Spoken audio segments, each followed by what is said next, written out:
I pledge allegiance to the flag of the United States of America and to the republic for which it stands, one nation, under God, indivisible, with liberty and justice for all.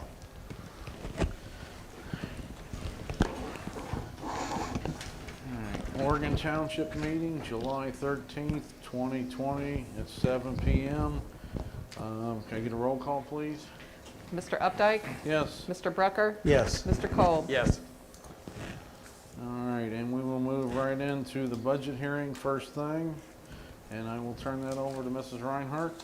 All right, trustees, I've given you the final version of the budget with the corrections that we talked about in the workshop. It's basically the same as what I emailed you several weeks ago. I did not make any changes after that. Does anyone have any questions, concerns, anything they want to bring up? I don't see anyone from the audience. Just one question. Did we leave Rob's department as it would look like it was probably going to be in the red? The one, Did we realign that? the one fund will have $2.99 in it the way the projections are at the end of next year. Yeah. So we have time to play with those numbers. We decided at the last meeting that if that fund got too low, we would just transfer money from the general fund into it, which we can do. We can transfer from general into any fund. Okay, great. Okay. Thank you. All right. So I will make a resolution to adopt the tax budget and make the temporary appropriations of funds for expenditures for the fiscal year 2021, commencing January 1st, 2021, pursuant to the Ohio Revised Code sections 5705.14, 5705.28, and 5705.29, and 5705.30, and 575 or 5705, sorry, .38 of the Ohio Revised Code. Second. Mr. Updike? Yes? Mr. Brucker? Yes. Mr. Kolb? Yes. Motion approved. Thank you, gentlemen. All right. Do you need that number? Yes, please, Carol. It's 124/2020. Thank you. Okay, I'll entertain a motion to approve the minutes. I'll make a motion to approve the Morgan Township Board of Trustee minutes from the meeting June 22nd, 2020 as written. Second? Mr. Brucker? Yes. Mr. Kolb? Yes. Mr. Updike? Yes. Motion approved. Okay, I'll entertain a motion to approve the warrants. I'll make a motion to approve the payment listing from 6/23/2020 through 7/13/2020. Payment number 418-2020 through 467-2020, and warrant number 10039 through 10077 for a total of $143,598.68. Second? Mr. Brucker? Yes. Mr. Kolb? Yes. Mr. Updike? Yes. For those of you listening, the reason that is a little bit high is we had 3 weeks between meetings, and also we made another payment to Empire for $48,000. We just have one small payment left to Empire for the new firehouse. Alrighty. At this time, we'll go to the administrator, but Mr. Galloway is absent. Jeff, are you? I filling in? got a combined fire report All all right. in one, so I'll get started with that, if that's okay. Mr. Griffith, you're up then. Thank you. First part of the fire chief's report is an update on Station 141. As Connie said, there's a small payment left. The issues that are left are rapidly being taken care of, and hopefully we can get this closed out soon. The update on whether the new computers have been scheduled for this week to be put in. That might get pushed back a little bit given this week's events, but I got to work on that. We've got the 4 new LED computers purchased and ready. LED monitors are pretty hard to find right now. We did find 4. The next thing is window blinds, and that needs a discussion now and a PO, if you'll see down there. So Chief got 3 bids from 3 different vendors for blinds. We looked at all 3 and evaluated them based on costs, light blocking, and general maintenance of them and care of them. And we came up with the best bid was from Blinds, et cetera, for $1,930. There was a 44.7% business-to-business discount, and we also had to buy, the PO is in your packet, we also had to buy valances to match the ones in the bunk room due to the screens. There's no way you can put the blinds underneath those screens, so it had to go on outside and it had to need a valance. So you move the screens outside? No, we leave the screens, we're moving the blinds outside and putting a valance above it. Okay, so it's outside instead of in the window casing? Yeah, and it would look terrible if we didn't have a valance to match over it. Okay. So we're asking for a PO for $1,930 to Blinds, et cetera, of Ohio. Jeff, is that an online company? Is that what? Is that an online company? No, they actually came out, all 3 that we, because they're going to hang them too. Part of that is hanging them, Yeah. That way they're guaranteed. That was my question. Yeah, Is somebody going to install them? Yeah, the company's going to professionally install them. That way if there's any issues with them, that gets covered as part of their warranty. Okay. So moved. Second? Mr. Updike? Yes. Mr. Brucker? Yes. Mr. Kolb? Yes. Motion approved. Thank you. The remainder of items for Station 141, as Chief said last time, the RFP is back, and he's going to address that next week.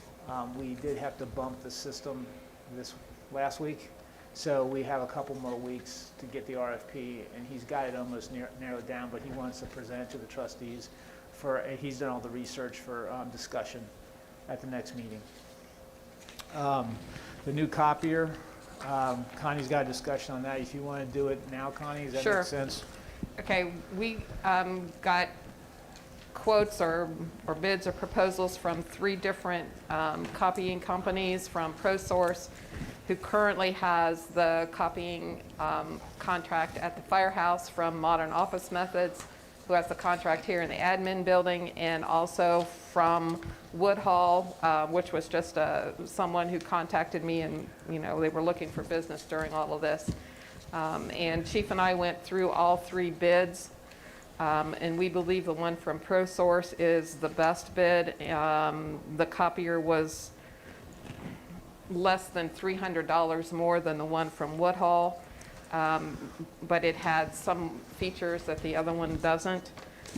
We know that the service from ProSource is excellent. Anytime the chief calls, within a couple hours, they're out here to fix whatever the problem is. So we've got a good working relationship with them. Also, we're going to take the copier that is in the firehouse now, and it's going to come over here to the admin building and go back in that back office for all of us here in the admin building to use. And ProSource will move it and set it up for us at no extra cost. So for that reason, we recommend that we go with ProSource, stay with a company that we know will provide us good service, that will take care of both machines. And I did a cost analysis, which we'll go over a little later, on how we can save some money with some of these phone lines and everything, and I'll get into that later. But at this point, would like to ask for a PO to ProSource for $4,000 for the new copier. Is that for the whole year, or is that just, what is that? What's We're the term on that? purchasing the copier for We're purchasing $4,000. it, and is there like an agreement It's that we have? $85 a month. Is that service. included in that 4,000? No, Okay, that's just the Right. price of the copier. okay. So moved. Second? Mr. Brucker, Yes. Mr. Kolb, Yes. Mr. Updike. Yes. Motion approved. Thank you. Okay. The officer furniture in the chief and assistant chief's office was installed today, and also one locker was repaired and reinstalled today by the company that arrived damaged. The balance of the weight equipment will be installed this week it's been coming in piecemeal, but the final shipment is en route. Kitchen construction starts July 29th. That's based on contractor availability. The appliances are already been ordered, but it looks like July 29th is a hard date to start that. Any questions on anything on the new building? Okay, the next thing is the CARES Act funding and staffing. Connie, did you want to say anything, or you want me to go ahead? You can go ahead and Okay. I'll chime in if we Okay. need to. How's that? Yeah, because I may be wrong. So as you know, the township received $110,687.68 of CARES funding for COVID-19. That has to be appropriated by October and used by December 31st. Chief and I, and with Connie, looked at numerous ways to utilize this money for the good of the department and for the township. And we have decided, and one of the things about the CARES Act is you can't purchase anything that was in your budget before March. So if you had funded a piece of equipment or a sterilization by chance or whatever, that can't be. The line, I sat in on the call with the Office of Management and Budget in Ohio for Chief. You can't, if it was in the budget before, it can't be used. You can't use it for roads, you can't use it for construction. There's only certain things you can do, and then you can ask questions. So Chief and I, with Connie's help, came through several scenarios, which you have a sheet there that discusses it. There's also some other things we'd like to do with it, because we had to pay for the May COVID staffing when we're going to have 10,000 cases. Some remote learning and remote items were allowable, PPE, and then reimbursement for Jason Cook when he was sick, and also for Tony Schroyer, part of his IMT work. In addition to that, Chief and I were also going to explore buying something called XVC sterilization to keep the squads clean. It's basically a blue light, but it is way more than a blue light. It uses a certain frequency that COVID and other bacteria is susceptible to. So you put it in the squad and the lights go off. So we're going to use some of that funds for that, and it's completely allowable. The other thing that we found is allowable is another Lucas machine, because CPR is an aerosizing procedure.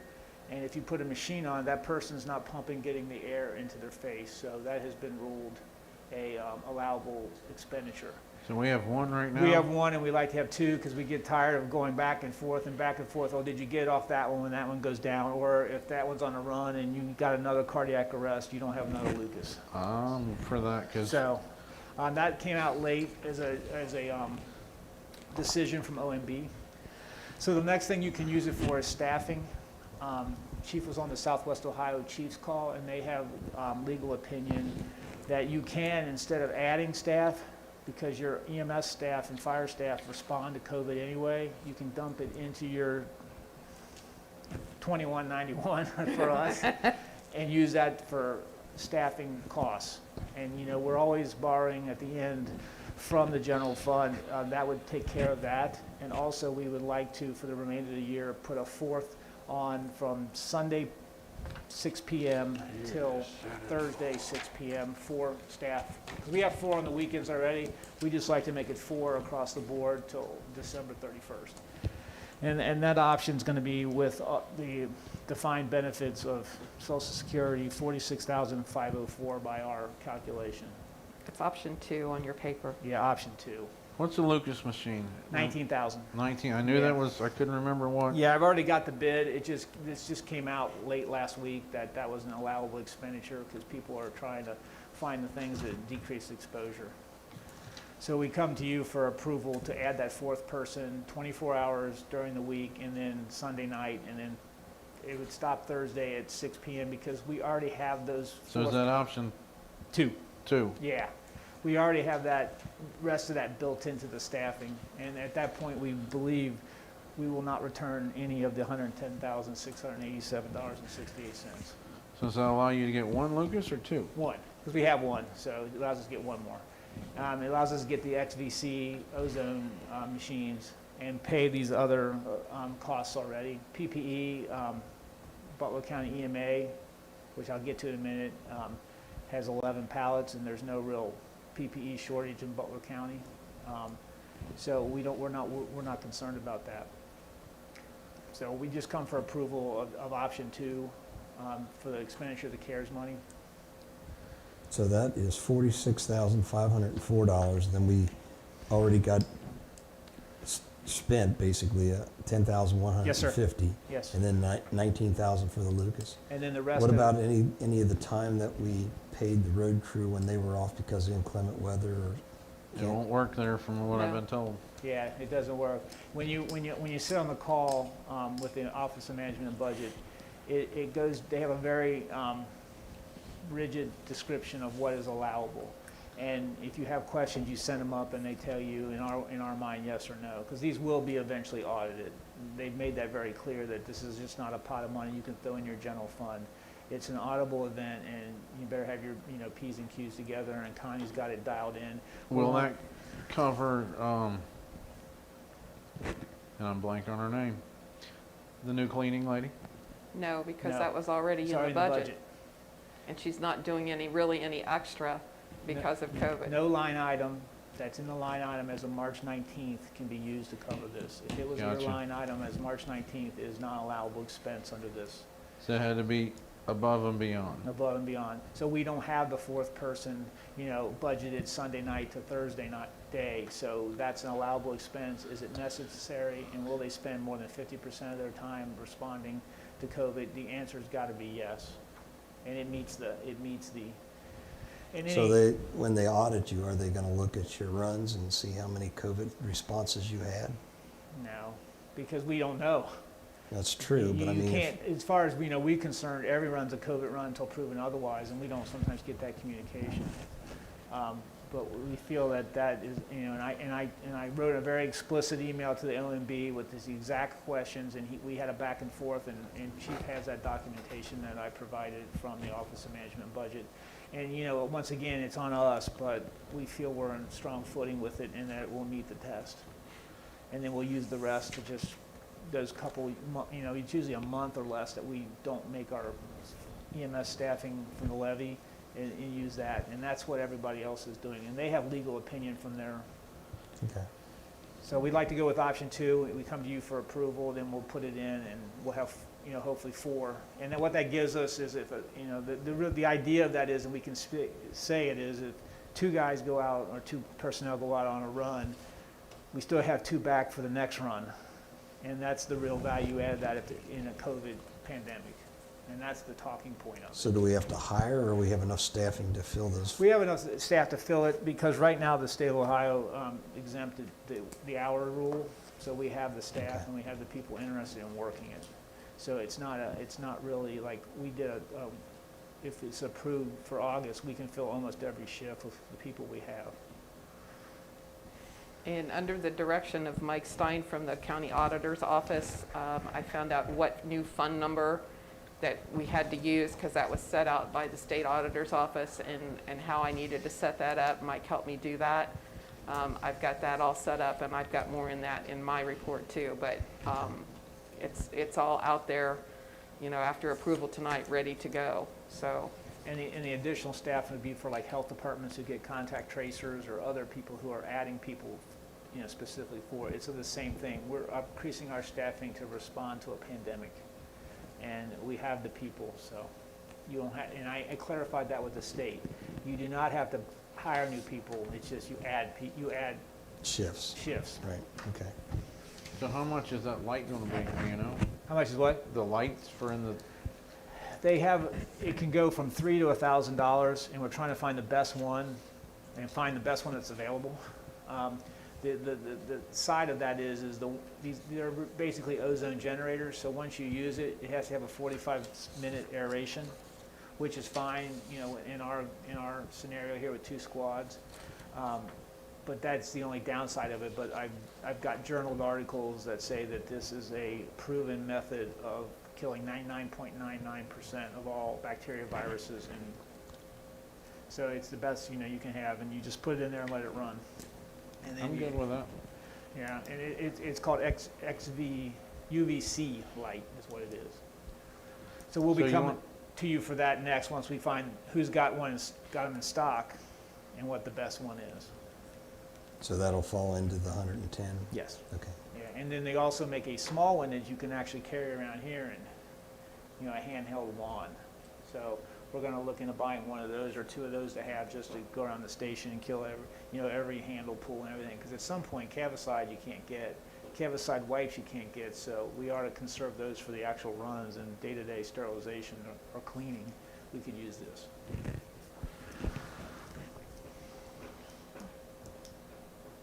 So we're looking just for a motion to adopt option 2 till December 31st, 2020, starting on August 1st. Actually, I think it's December 30th. December 30th, sorry. I guess they take New Year's Eve off. Yeah. To adopt the additional 4th using CARES Act money, dollars. Motion made? Second. Mr. Kolb? Yes. Mr. Brucker? Yes. Mr. Updike? Yes. Motion approved. Thank you. I have a motion for firefighter paramedic Howard Jackson for his 3-year anniversary effective 7/27/20. Actually, it should be 7/26. Oh, really? 7/26. Yeah, because the payroll starts, new pay week Okay. starts on Sunday. I was gonna say, I hope our chart's not wrong. 7/26/20 at 15 cents an hour to 17.60. So moved. Second? Mr. Brucker? Yes. Mr. Kolb? Yes. Mr. Updike? Yes. Motion approved. 2020, Carol, 128 thank you. 120. Yes, 2020. Okay. As part of the COVID-19 update that I usually give and also talk about the EMA's mass distribution, I put in your packet a list of the fire departments and different places in Butler County. If you know anybody who needs a mask, that they're not a Morgan Township resident or whatever, and they live somewhere closer, you can give that to them.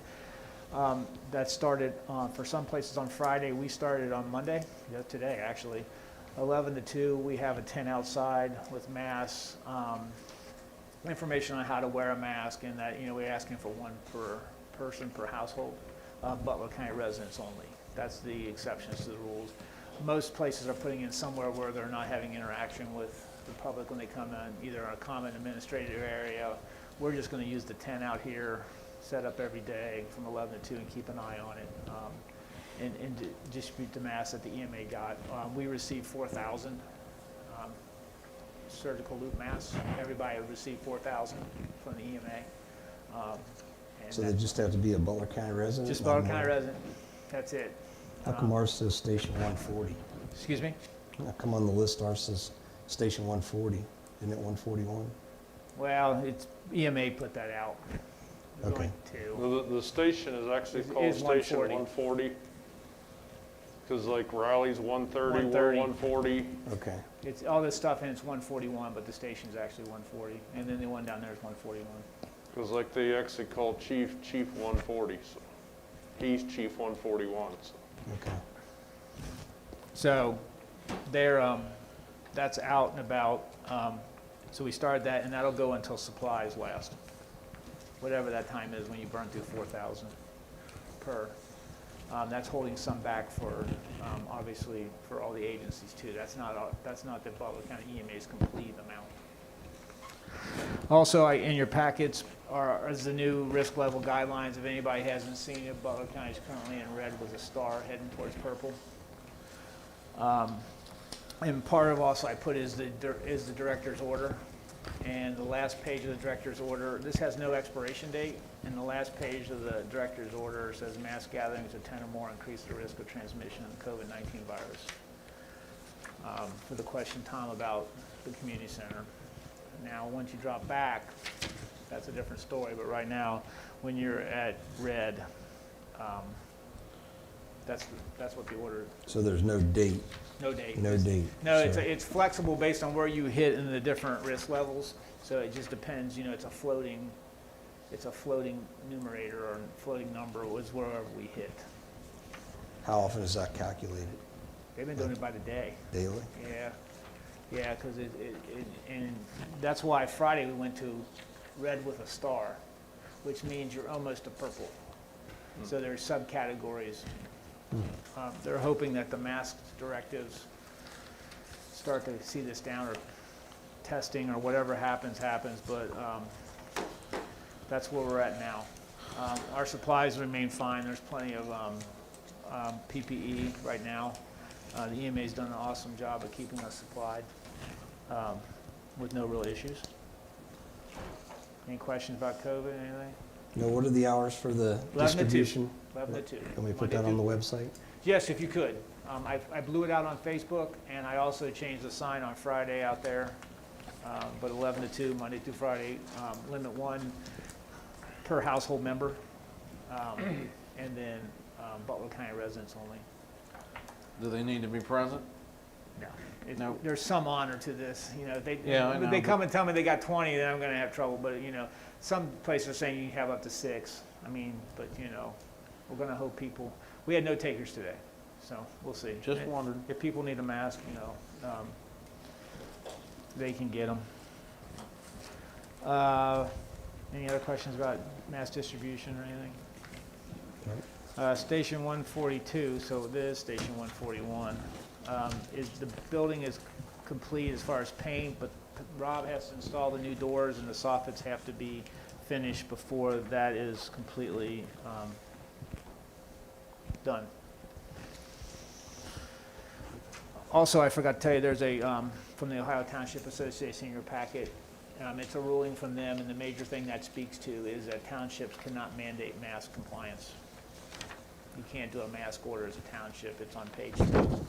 So I guess that was a hot topic during some OTA meeting. I don't know, by phone, Zoom, or whatever, but it's right there in the second one. But I think the health department and the governor are taking care of that, so that's really not an issue, but in case that question ever came up. Okay, I'll keep going. It's a while. Run report. Where'd my run report go? So comparing January through June 2020, January to June 2019, we're really down 3 runs. Tom had a question about 2019 while it had totals and incidents. That's why I always report incidents, because sometimes the run gets counted twice. We fixed that in our accounting now, so we're down 3 runs, but it's just not significant. We had a busy last year too at this time, so. And then we had not had any transports for Ross Township. We did have one for Riley Township. On a 129 accident that met right in the middle. So they called us and we took one. It actually went to Riley, but it worked out. So any questions about that? Nope. Okay, I completed the sale of the generator on Gov Deals for $9,905. Is that more than we bought it for? Oh, way more. That's what I was, yeah. Roughly $7,500 more. I hope the gentleman from Portsmouth isn't listening. He was the last guy who called the last day, and I talked to him for a while, and he bought it. So he's the only thing we're going to do is help them load it. Rob's going to help them do that. That was part of the deal, and Rob felt confident since he said it, he can put it on there. So When's he coming, do you know? I don't know. He hasn't paid for it yet, which always gets me nervous. But it's only Monday. It only closed on Friday, so sometimes wiring money takes time. But there was Where's he from? Local? West Portsmouth, Ohio. Owns a gas and oil company. Real nice gentleman. So hopefully we can complete that, but that thing is gone. It did not sell the first time. I relisted it and tweaked the ad, and it got more calls, and it sold the first day. Technically at 5,000, it was gone the first day, then they bid it up to 9,000. Was that reserve at 5? Yeah, the first 2 weeks it was at 55, and I didn't sell it. So then they don't see the reserve, but I relisted it, lowered the reserve, and I think the guy took a stab and it sold, and then the next 2 weeks they kept bidding it up. So we're happy to get rid of that. We made a profit on that.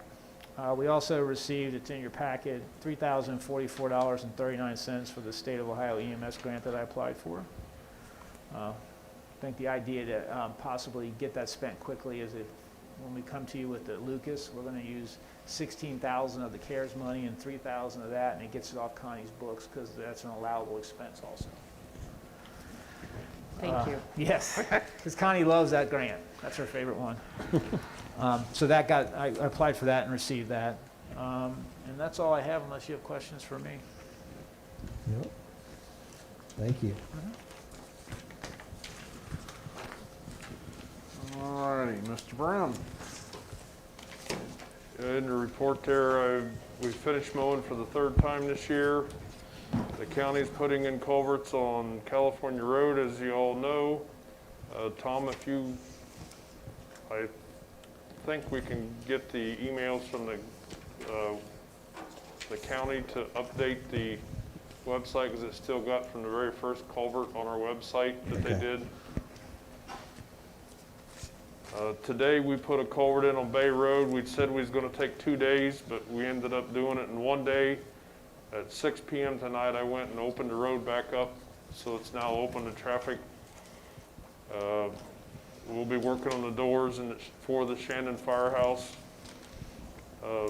That's one of the things we're gonna do later this week. And then we're also gonna be using the arm mower to trim back trees that are blocking view and some curves. And we've already went and trimmed the stuff back that was blocking stop signs. We had a few intersections that the trees were blocking stop signs, but we went and did those by hand last week because I didn't feel I could wait to do them. We had to do them right away. So. And then I spoke with Connie to see if we had money in my budget for another $12,000 to Mount Pleasant Blacktop to do road repair work. So I'm requesting a PO for $12,000 for asphalt to Mount Pleasant Blacktop. We finished everything on Lehigh Road, but we have some work to do on Bay Road, George Road, State Line, and Schraden Road. All this is stuff along the edge of the road. Okay, before you do that, I have in my report that I also need a PO to Mount Pleasant Blacktop for $8,000 to help cover some that has already been done. So if you just want to do one PO for $20,000, that would be fine. So moved. Second. 20,000. Second. Mr. Updike? Yes. Mr. Brooker? Yes. Mr. Kolb? Yes. Motion approved. Rob, who finished that work on Jenkins on the blacktop? The culvert pipe that you were putting in about 2-3 weeks ago? Or was it Lehigh? Was it Lehigh? Jenkins. Yeah, Lehigh and and That when Chapel. we had the meeting up there? That's Oh, the county finished that, yes. Okay, and they put the blacktop? They put the blacktop down, but I went and picked the blacktop up because we're paying for the bill anyway. Yeah. I picked the blacktop up at the asphalt plant for that job. Yeah, who did that work though? The county did. Okay. I heard, because when we were up there, you were saying that you were gonna try to get a vendor that would take a job that small. Yeah, but they couldn't have done it as cheap as what the county did for us. Yeah, that's what And I figured. it's not as good as what a contractor would have done it, but For the money difference? for the money difference, Very good. it's just fine for the way the rest of the road is. It's no different than the rest of the road. So, and you're coming up to the stop sign anyway, so you're slowing down. If you was on a straight stretch of road and you ran across it, you'd really notice a big kind of dip or whatever.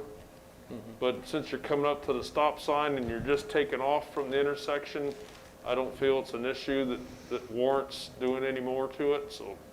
Okay. So whenever we pave again, that'll all be straightened out when we pave again. So. Okay, thanks. And on that note, is that bill from the county is not supposed to exceed $35,000, but I called Angie with the engineer's office and asked for that bill, asked her if she could expedite getting that to us so we can figure out what we got and get our books balanced up here. So. Okay. Because that'll make a big difference on what we can do for the rest of the year.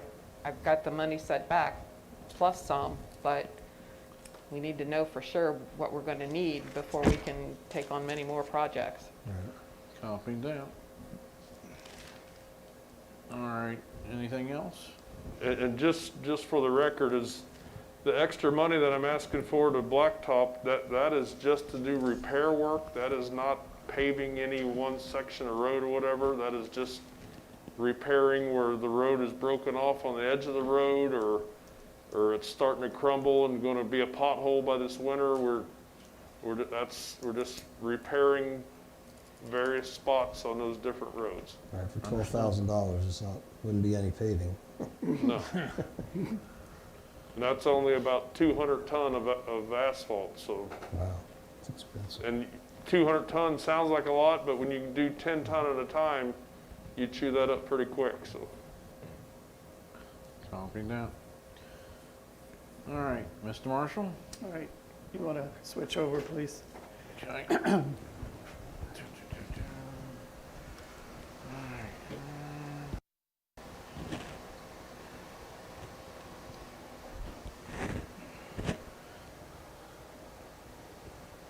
Well, I was asked by the trustees to put together a flow chart for violations and the process that was used in the zoning department. So, working with that and working with the violations, I have this flow chart that you have a picture of. There are basically two others that will go with this, but this one works with inoperable vehicles. I have one for the nuisance property and then one for the noxious weeds and overgrown grass. Okay, because different things happen within those processes and everything else.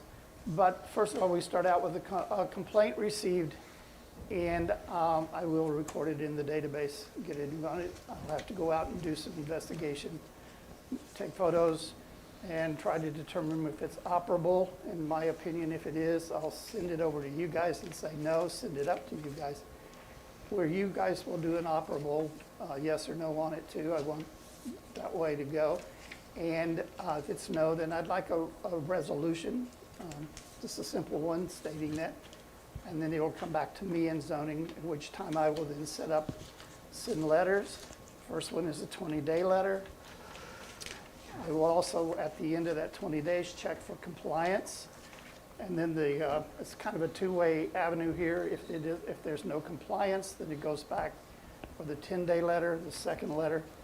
And then if there's no compliance there, it refers back into the final letter. And after the final letter, we'll proceed to court. We can either proceed to area court or civil court for violations. And as you can see, that there are some very distinct pieces that have to be done in order to do that. Under the area court, we can only take inoperable vehicles, living and recreational vehicles, failure to file for a zoning certificate, and failure to report changes in plans, mainly because those are considered kind of misdemeanors in the world, and the area court deals with those kinds of pieces. In the civil court, that's more for suits or complaints that are there as well, for non-conforming use, prohibited uses, not meeting setback requirements, nuisance properties, and noxious weeds and overgrown grass. Then this is the kind of the flow chart in work, and I'll only know how to do this once we get going.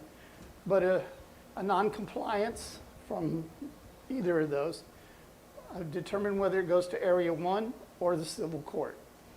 If it goes to area, we file in area court. Area 1 sets a date for PC, meaning it goes over, that's probable cause, and it goes over to Area 3 for that case. While I'm waiting for that date to be set, I'm preparing my case in the process. Probable cause hearing. If it is rendered a probable cause, then it'll go to trial in Area 1 court. If it's not rendered, there's no probable cause, we'll either close or seek civil action depending, okay? If there is a verdict rendered in our favor, guilty, that will be determined as to our actions. That I don't know of yet. I have yet to actually find out what would happen and what gets results, which will be coming. And then if it's not guilty, we either close or go to civil. If it goes to civil court first, and by the way, there is no fee for Area 1 court, no filing fees for Area 1 court. If we file in civil court, by filing, we must pay a $315 fee Plus, if we are serving any defendants in the process, it's $8 per defendant. So it'd be something like, what is that, $16 if it were 2 defendants, plus so it'd be $331 filing fee, perhaps, in terms of that. Then you have the trial. I don't know whether there are any further costs in there yet, because those would all, I looked on the county courts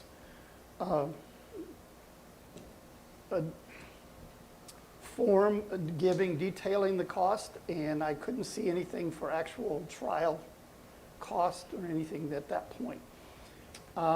So if we're rendered a verdict, if it's in favor of the township, it's to be determined.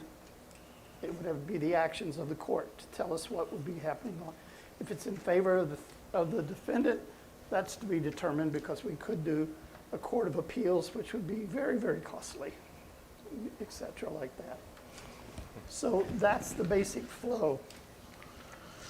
All right, and Brett, you can switch off there.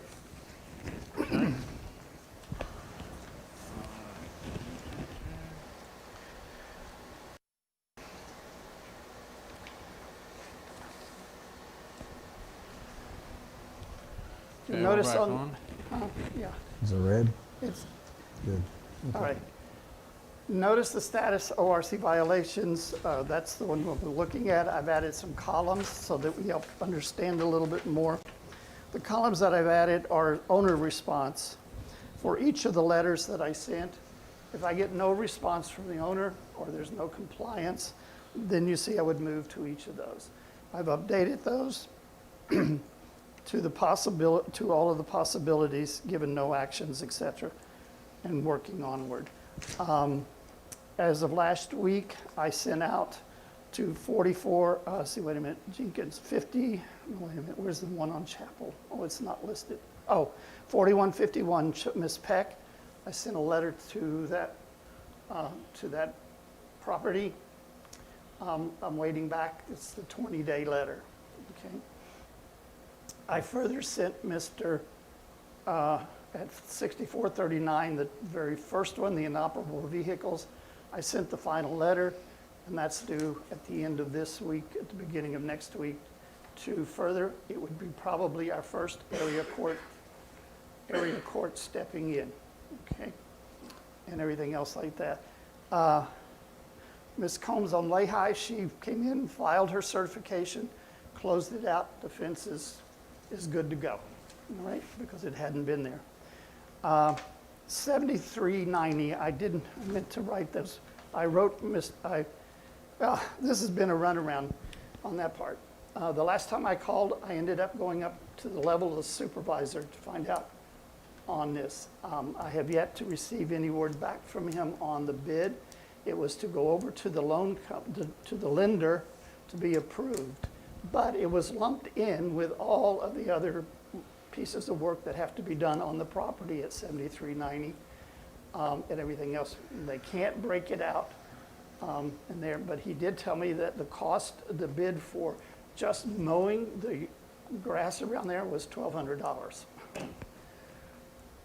and everything else. So I will be following through that tomorrow. And let's see. And 5611 Jenkins, which is the corner of Jenkins and Chapel, but it's the little barn behind it's owned by the same property person. I received that last week on Friday.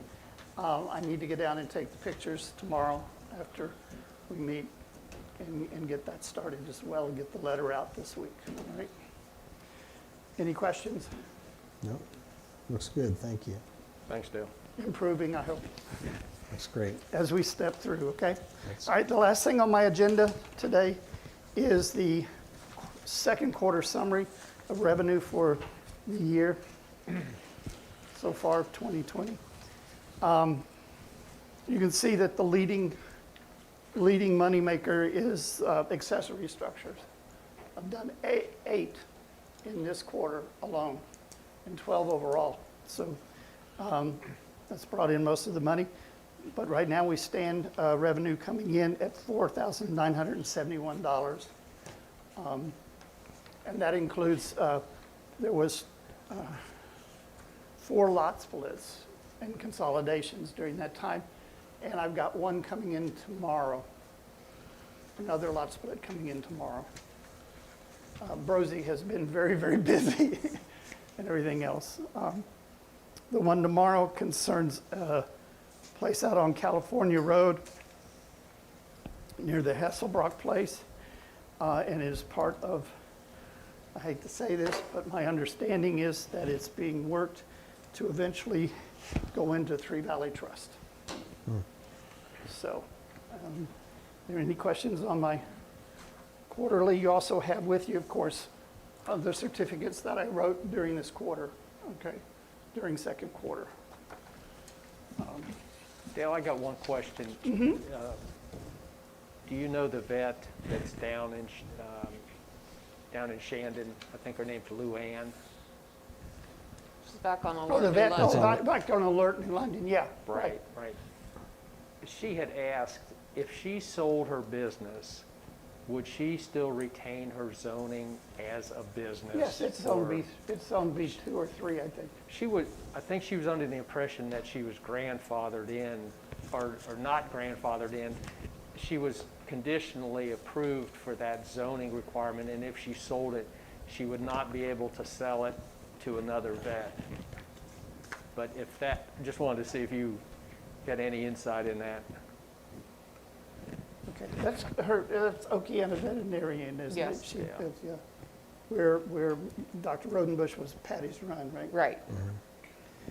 Yeah, I will comes check in- with that, but right now, essentially, it's already zoned business. If we've zoned it business, it's going to stay that way. Yeah. Okay? Yeah, But okay. I'll check it to see if there was any variances granted. But even if it was granted, most of the variances stay for as well. Okay, thanks. Any further questions? No, I'm not here.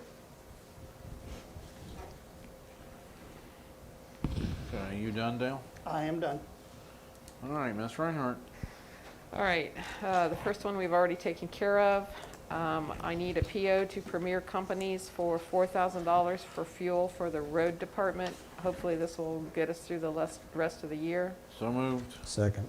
Mr. Updike, Yes. Mr. Brucker, Yes. Mr. Kolb. Yes. Motion approved.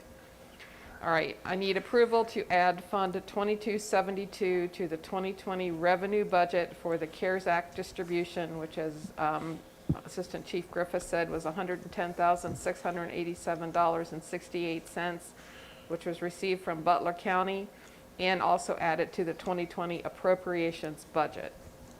So moved. Second. Okay, who made the Him, motion? him. Okay. Mr. Kolb, Yes. Mr. Brucker, Yes. Mr. Updike. Yes. A motion approved. Carol, what number is that, please? 131. Thank you.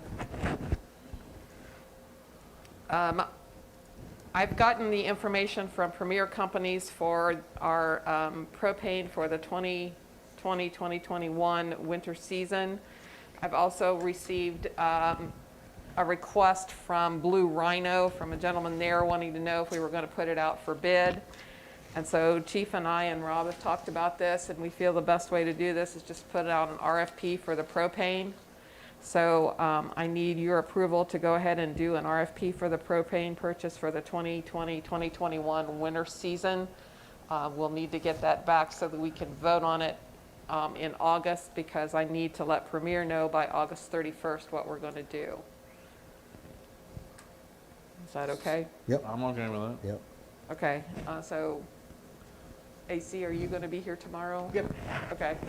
I get the bills and everything done, maybe we can sit down and figure out what we need to do for that. Okay. We already did the new copier. Okay, then the other thing I have is discussion regarding the phone lines, the internet, and the alarms for Morgan Township, and AC, you can maybe help me with this too. Chris Brucker and I have been working on this, and we found out that the contract has actually expired with Cincinnati Bell for our fax and phone lines. And those are all the different prices, lines that we're paying for. The contract for the data or the internet expires at the end of this month. And as Chris was doing research, he mentioned that our current contract was supposed to be for $25 a line for the fax line, and I said, there is no way. I said, I know we're paying more than that. And so I went all the way back to 16, and at no time were we ever charged only $25 for the line. So Chris has been working with them, and I got an email from him after I had already printed this tonight, and Cincinnati Bell has agreed to go down to $20 a month for fax lines that we keep. And he's working on them to get maybe the internet down, but he and I had a discussion about the Spectrum is working very well. It's $159.98 a month for here in the community center. I don't know what any of you have, but I have Cincinnati Bell Optic internet, and I do have occasions when it goes down. I know I've talked to AC, he said he has the same problems. I don't see the need to pay for two separate internet service lines, and since Spectrum I think has been working well, you haven't had a lot of problems over there, have you? No. Once we got all the bugs worked out? Yeah, Chris has done a great job on that. Yeah, so, it was kind of Chris and I's thought, unless they really came in with a lowball figure, Just tell one source. just stay with one source and stay with Spectrum, because it is, What was Spectrum before? Time Warner. Time Warner. Time When I Warner. had Time Warner, I had all kinds of issues. We went to Cincinnati Bell. At home, most of the time, it's been decent. I haven't had an issue, but I never had it as Spectrum. It was Time Warner. So, I just switched from but then Cincinnati before, Bell to Spectrum, not because of the internet, more so for TV, because Direct was jacking around. And I've not had any issues with Spectrum, knock on wood. Okay, now does Spectrum have the high-speed lines that we need now? Yeah, we're currently using it. that's what we're using That's now. using it. That's Well, I what wanted we to make put sure. in like last year, and then it took me forever to get the bill straightened out because they didn't send us a bill for And like that was 6 one months. of the reasons that's why we went with Cincinnati Bell, because they didn't have the high speed and Bell did. Right. So, you know where I'm going with that, just checking. Okay. So the total that we're paying Cincinnati Bell every month is $921.75. With moving the copier over here and removing, and that's another thing we can put on Gov Deals and see if we can get rid of the 3 copiers that we have. So my recommendation is the line to keep is for Station 141, which over here. The fiscal officer's office, we're going to keep my line, but everybody will be able to use that for a fax line. That'll be hooked to the new copier, the central copier. And then the station in Shandon, Chief had said that we have to have a phone line in a fire station. That's some kind of law or rule or something. We can't get around that. Which, at the rates we're paying now, it'd be $189.43. If Chris gets it down to 20, that's only $60 a month. That's a huge savings right there. My recommendation for the lines to eliminate is the one in the trustee's office, the zoning administration office, the 1858 building, and the data line, which would save us $732.32. Do we need a phone connection at the 1858 for the alarm? Yeah, I was going to say, can we eliminate that? Because we do have an alarm system on there. We don't, We don't. they do. Well, but we're paying for it, right? We're not No. paying for the alarm, no. We're just paying for the phone? We're just paying for the phone, so We'll have that to seems let to them be- know that they have to pick up Oh, the phone yeah, we line. wouldn't, Okay. But again, that's my recommendation. That's up to the trustees. And then when we were talking about the copier before, the current copier that we have here in the admin building, what we're paying is for the service contract is $165.31 per month for all 3 copiers. We own those copiers. The new central copier contract with ProSource will be about $81 a month. Taylor from ProSource and I are still working on that, trying to figure out the numbers, because what she's quoting, we don't really need as much, because Modern Office Methods has us at 250 black and white copies per copier is what our service contract is for. Now, if I run the extra copies of the payroll advice and, you know, we do the copies for the meetings and everything else, I go over 250 a month. Dale not so much, and Rob not so much. So, you know, if we can get one copier to take care of everything, I think we can maybe get that $81 down a little bit. Which brings us to the cellular service for the alarms. I know Chief has talked to Chris about this, and I've talked to Chris about this, and Rob has talked to Ron from ProSource. And they're recommending we go to cellular service for our alarms so that we don't have the problems that they're having over at the firehouse. If we did that, it would be $40 a month for Station 1, for the firehouse, Station 141 or 140. It's 141, they're wrong on that chart. Okay. Right. All right, and then $80 for the admin building, because we have two panels here, we have security and fire. So it's $40 a panel. I did talk to Chris about that this afternoon also. And, you know, that would eliminate the need for the phone lines for the alarm systems here in the building and over at the fire station, and would eliminate the problems that they're having with it going off in the middle of the night or repeatedly going off. Is that still happening? Yeah, Yeah. yeah. Last weekend it happened. Plus, the alarm guy is getting multiple alerts about a test every hour, and at least 3 or 4 times a day, he's getting alerts where the tests are not working for whatever reason. That's another reason why he's stating to go to the cellular. Everything is going to cellular because how the phone systems are going, they're going to all VoIP. computer oriented and stuff, and that's what's jacking with everything. So that's why he's saying go to the cellular. And he can provide that, correct? yes, he will. All the installation is free of charge. All you're paying for is the monitoring. Okay. And the figures that I had were correct, right? Yes. Okay. In Connie's 585-76, that data line, if Spectrum would go down, then the plum case would be used. That's our backup, and we're already paying for that. There's, you know, we have a viable backup that we know works. So that was Connie's thinking on that 585, is we could get rid of it, because if it went, that's a lot of money, in my opinion. And I'm good with that. You guys good with this? Yep. Yep. Works for me. Okay. Rob, do you want to contact Ron, or do you want Assistant Chief Griffith to do it, or how do you want to do this? Deal with him. Kind of dealing with Ron, I'll call him. Okay. Yep. Gonna do the cellular, and that all rock and roll. Okay. All right. Thank you.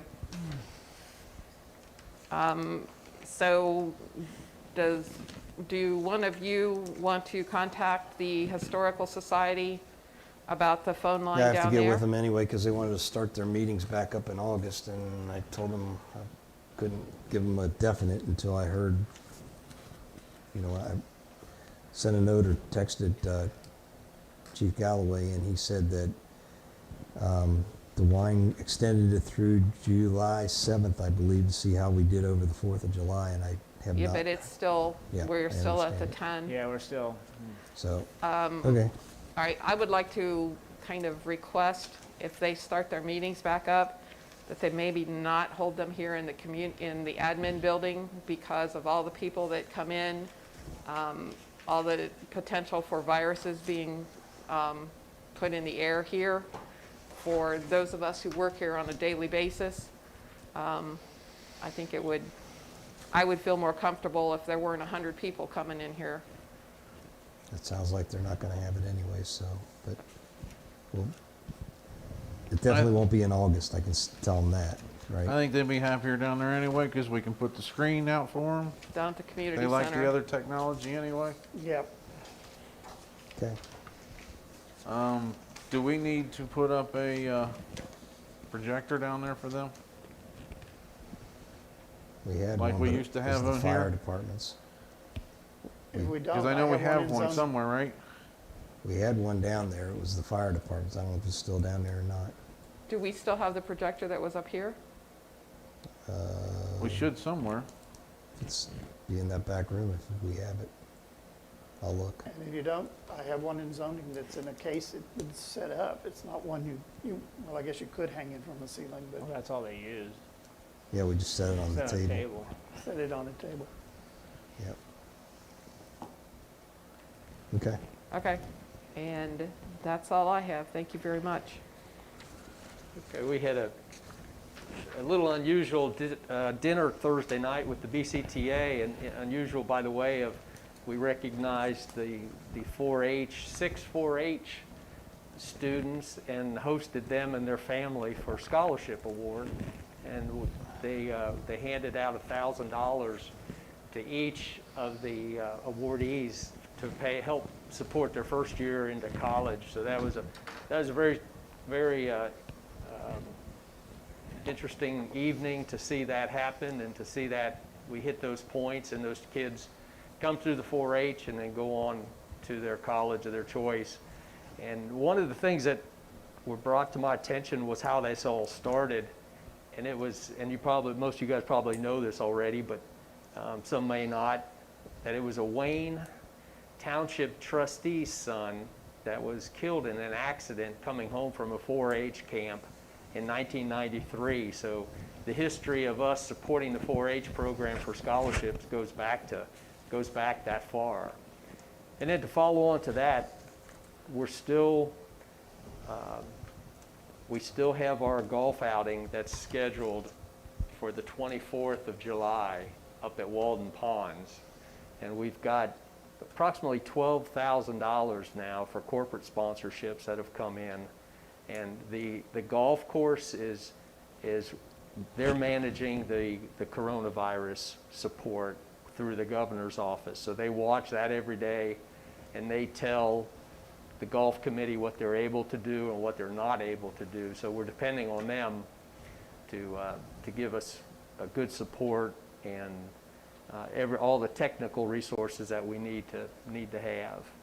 And one interesting twist this year that's come about is, since Walden Ponds is in Fairfield Township, the trustees and the fire chief offered to send one of their units and one of their squads up as a display of public support for the 4-H program in the local community. So we'll obviously go ahead and invite them to stay for their lunch, for our luncheon, and when we have food left over, which is going to be served under a whole different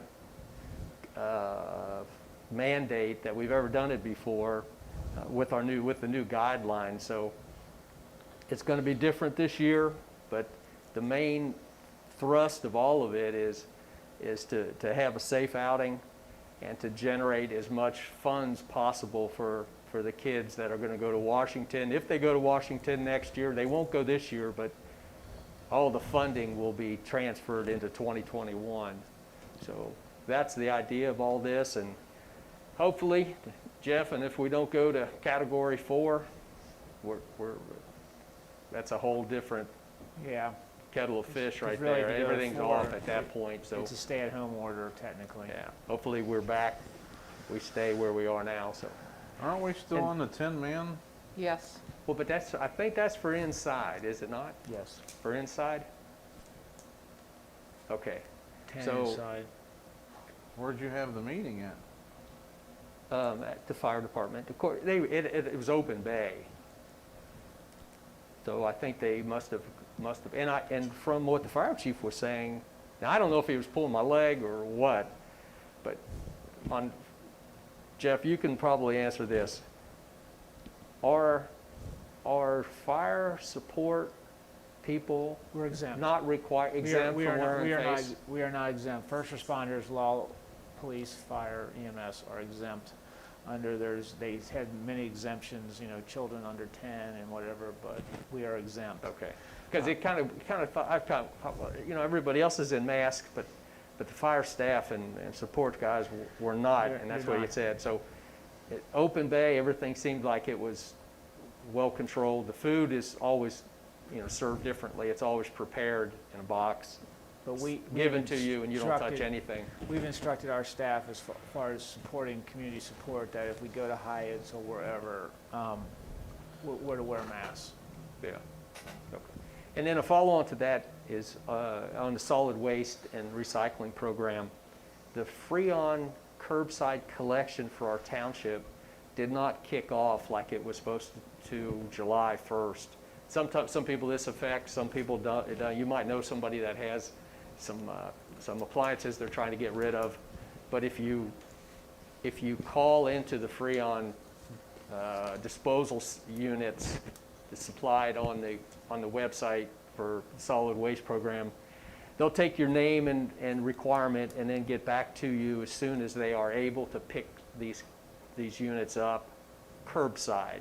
Something is messed up with their dispatch system right now, but they're in the process of getting that get back online. And then the last thing I got was tire collection event. Possibly nothing scheduled until the fall for tire collection. If there's any requirement that we have, Dale, you probably the first one to get wind of something like that if we have a need out there, but nothing until the fall. And that's all I got. Is that still the one that's at the high school? Yeah. Yeah. Yeah. All right, Mr. Brugger? I have nothing. The only thing I got hold of Scott Bressler about the gravel coming down the driveway there on, and I always get the road mixed up, it's Straden Road. All I know that he mentioned they were gonna go into the meeting, that they were gonna have to do something because obviously, I believe, Rob, you called him again, it's out on the road again, if I'm not mistaken. It's out on the road again after this past weekend. It washed a bunch of gravel back out on the road. They'd cleaned it off probably a week and a half ago, and there's a bunch, just as much out now as there was before they cleaned it off, so. Other than that, anybody else got anything else? Nope. I do. I have one other thing that I didn't realize until I started thinking about it.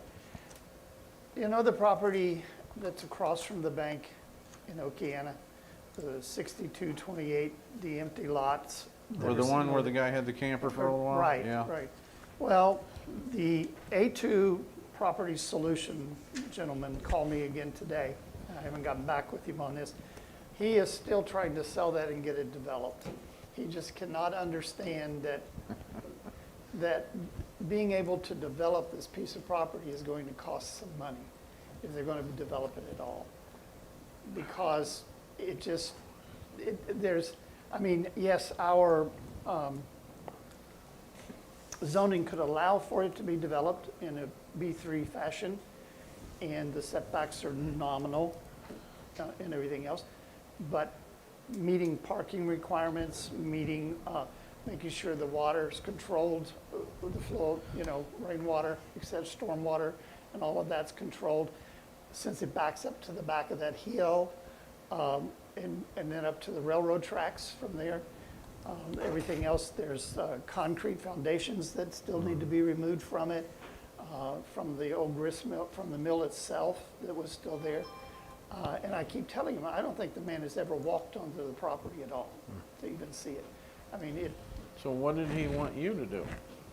he wants me to just call, so he's got some questions to ask, and so I got busy doing focused things, didn't get him to call today, but I will tomorrow. Okay. Just wondered. What did Zeisers ever do with their property? They ever put it up for sale, or weren't they looking to donate it, or? Who was that? Zeisers, the property across the street from the, On down almost in the curve. yeah, they wanted to make it a parking lot, or they wanted I to haven't donate heard it anything to about that. They Morgan wanted to make it Township. into a park. Into a park. Oh, what, There's not that much there, is there, Rob?